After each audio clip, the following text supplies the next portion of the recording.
Bismillahirrahmanirrahim. Assalamualaikum warahmatullahi wabarakatuh. Selamat pagi, selamat siang, dan selamat malam untuk kita semua dimanapun kalian berada. Semoga selalu dalam keadaan sehat dan seluruh aktivitasnya berjalan dengan lancar. Nah, pertemuan kali ini saya akan berbicara mengenai pengantar sosiologi industri, di mana teman-teman saya harap bisa mendengarkan secara seksama, walaupun ini secara satu arah saja, tapi nanti ketika di forum diskusi dan ada forum tugas, saya harap teman-teman bisa memberikan feedback yang lebih banyak sehingga pengetahuannya bisa lebih berkembang ya. Baik, nah dalam sosiologi industri kita sebelum membahas lebih jauh penting untuk kita pelajari bagaimana dasar-dasar dalam ilmu sosiologi industri. Nah, saya yakin dan percaya teman-teman sudah memahami secara dasar apa itu sosiologi terlebih dahulu sebelum kita masuk ke cabang ilmu sosiologi itu sendiri, yaitu di sosiologi industri. Di sosiologi industri nanti kita akan banyak bicara yang dari proses ini. Sekarang kita masih di proses pendahuluannya, kemudian nanti kita akan masuk ke materi-materi yang lebih advance, yang lebih maju, yang lebih kekinian. Tentunya kita akan kupas secara menyeluruh. Namun saya ingin memastikan bahwa kita semua sudah memahami terlebih dahulu dasar ataupun fondasi dalam sosiologi industri ini. Nah, kalian bisa dapatkan materi pendahuluan dalam sosiologi industri ini dari pengayaan atau materi yang sudah saya berikan kepada kalian. Nanti bisa di-download di forum. Kalaupun masih belum menemukannya, bisa hubungi saya langsung. Nah, sebelumnya di sini saya sambil buka materi juga, jadi kalian bisa lihat juga kalau misal kalian sudah punya materinya. Jadi dalam pendahuluan saya, sosiologi industri ini adalah sebuah cabang ilmu dalam ilmu sosiologi ya. Sosiologi itu dimana kita pahami bahwa ilmu yang membahas tentang masyarakat ya. Kemudian kita masuk ke cabang salah satunya di sosiologi industri, artinya kita mempelajari masyarakat di bidang industrinya. Nah, secara garis besar sosiologi industri ini membahas 3 hal ya teman-teman. 3 hal ini yang kemudian kita akan banyak korelasi, kita akan banyak mencari pendalamannya, kita akan banyak kupas lebih jauh, dan kita akan dalami bagaimana korelasinya satu sama yang lain. Yang pertama, kita nanti akan bahas tentang dunia kerja ya. Di dunia kerja nanti kita akan bicara tentang berbagai macam ya, mulai dari orang yang bekerja di sana, perusahaan ya, baik perusahaan itu yang tingkatnya lokal, nasional, internasional, seperti apa regulasinya, dan bagaimana dunia kerja ini bisa masuk ke ranah sosial sehingga bisa membuat masyarakat itu shifting atau berubah ya. Seperti yang kita pahami, masyarakat itu kan saling berhubung satu sama lain ya. Aspek politiknya, aspek pendidikannya, aspek agamanya, aspek ekonominya gitu. Nah, di dalam aspek ekonomi ini salah satu unsurnya adalah industri dan dunia kerja. Kalau dunia kerja ini nanti kita akan bahas lebih banyak bagaimana dunia kerja ini berpengaruh di dalam perubahan sosial. Itu yang pertama, dunia kerja. Kemudian yang kedua, kita akan bahas mengenai relasi industrial. Nah, di dalam relasi industrial ini ya kita bahas bagaimana relasi antar pekerja dengan pekerja yang lain, antar bawahan dengan atasan ya, kemudian juga sesama atasan ya. Kalau nanti kita hubungkan dengan konsep kelas yang dikemukakan oleh Max Weber, kelas itu ada kelas borjuis dan ada kelas proletar. Artinya kelas borjuis itu kelas atas, kelas proletar itu kelas bawah. Nanti kalau kita analogikakan di dalam sosiologi industri, artinya kelas atas itu bisa kita anggap sebagai atasan atau bourgeois, ya. Kemudian yang kelas bawah atau proletar itu kita anggap sebagai bawahan, ya. Itu kita akan banyak bahas relasi antar dua kelas atau sesama kelas itu tadi. Kemudian yang ketiga kita akan bahas juga mengenai struktur sosial dalam industri.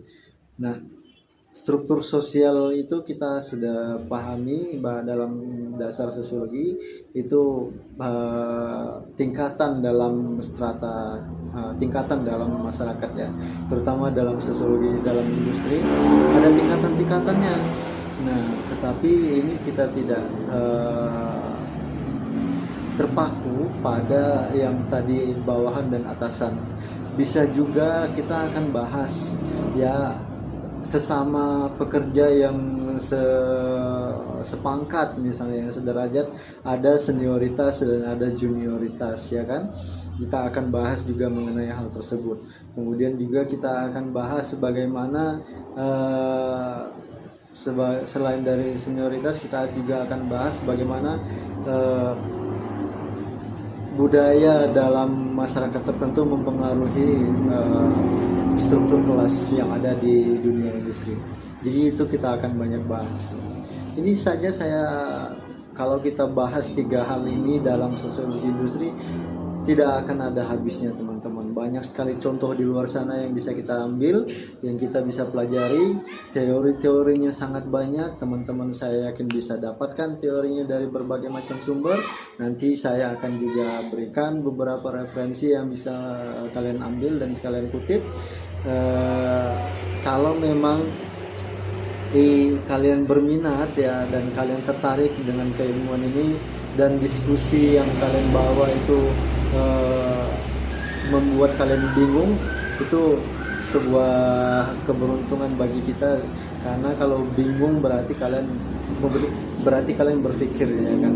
Kalau kalian tidak berpikir, tentu ya tidak ada kebingungan sama sekali di situ yang kemudian membuat kita stuck dalam mempelajari sesuatu. Kalau kalian sudah bingung, jangan sembarangan mencari jawaban sendiri. Diskusilah dengan teman, diskusilah dengan orang lain, diskusi dengan dosennya, diskusi dengan orang yang dianggap paham dengan hal tersebut. Jika kalian mau berdiskusi dengan saya akan dengan senang hati membantu dan menjawab pertanyaan-pertanyaan kalian. Tentu kalau semisal saya juga punya keterbatasan, saya akan dengan senang hati merekomendasi kalian beberapa sumber lain yang signifikan dan bisa membantu kita mencari jawaban tersebut, ya kan.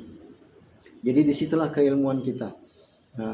Kita bisa di dalam ilmu sosial ini kita banyak sekali peluang yang bisa kita pelajari dan banyak sekali celah di mana orang tidak tahu, ya kan. Dan kalau semisal dosen-dosen yang mengajar, atau saya juga seperti itu, meskipun kami sebagai tutor, ya, sebagai dosen atau sebagai pengajar atau coach, itu memiliki otoritas lebih, ya, artinya otoritas sebagai pemegang nilai, ya kan, sebagai yang mengatur diskusi, tetapi belum tentu secara keilmuan kami lebih mutakhir daripada kalian. Bisa jadi kalian punya ilmu yang lebih, dan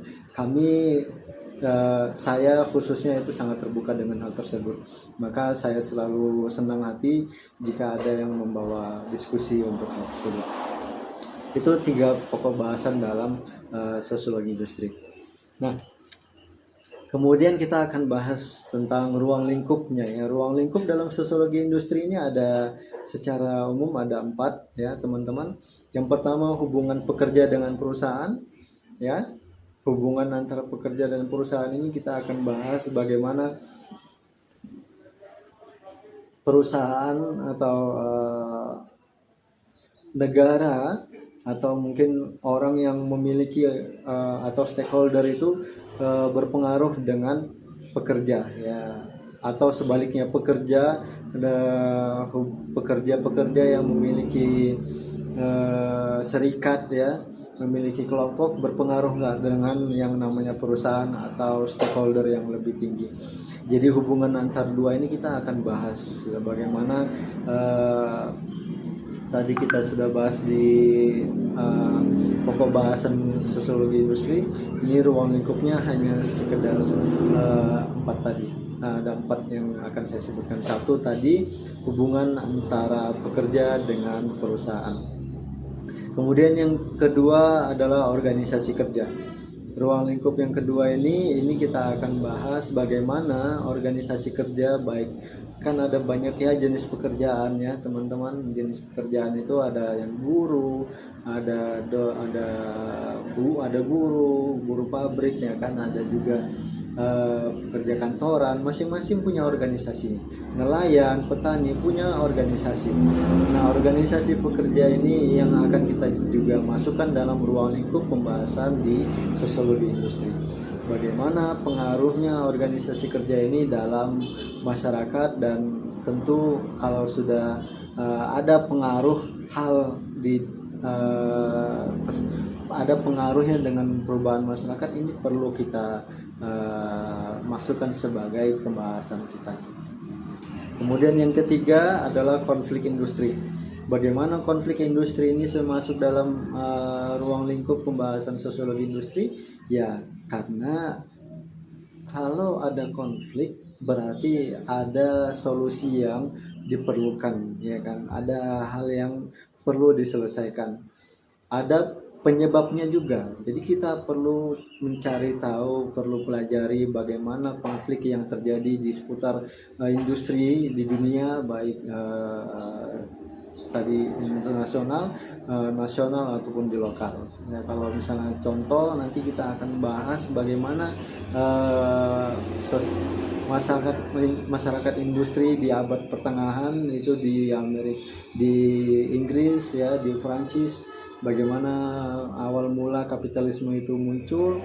Itu kita akan pelajari sedikit banyak bagaimana hal-hal tersebut membuat masyarakat bergeser dan berubah ya, dari satu negara yang sebelumnya tidak punya pabrik ya kan, tidak punya perusahaan yang memiliki kemampuan produksi massal, kemudian tiba-tiba muncul masyarakat berbondong-bondong datang, kemudian karena banyaknya masyarakat mendatang akhirnya ada perubahan yang terjadi, budaya yang berubah ya kan, ada orang yang kemudian tidak bisa mengikuti ritme perubahan tersebut sehingga akhirnya dia menjadi korban banyak.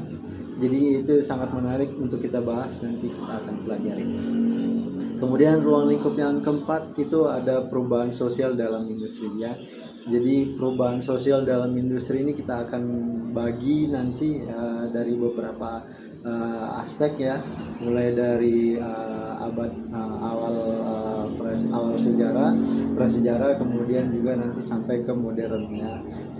Sekarang itu sudah ada namanya postmodern, bahkan kita akan bahas bagaimana setiap perubahan itu terjadi di masyarakat kita, terutama di masyarakat industri internasional, nasional, dan juga lokal. Bahkan secara tidak sadar ya, apapun yang terjadi di masyarakat internasional ataupun di perusahaan nasional di luar sana bisa berpengaruh pada kita, bisa berpengaruh pada lokal juga, sadar ataupun tidak ya. Itu yang kita akan coba bahas seperti itu ruang lingkupnya. Kemudian nanti kita akan juga sambil ya membahas dunia kerja, membahas perusahaan, membahas pekerja, kita akan juga bahas bagaimana teori-teori sosiologi ini masuk di dalam pembahasan tersebut.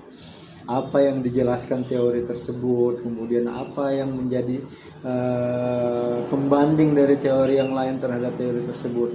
Bagaimana kita yang saat ini mengkritik teori tersebut, melihat apakah teori tersebut masih relevan atau tidak, itu kita akan sambil bahas ya teman-teman.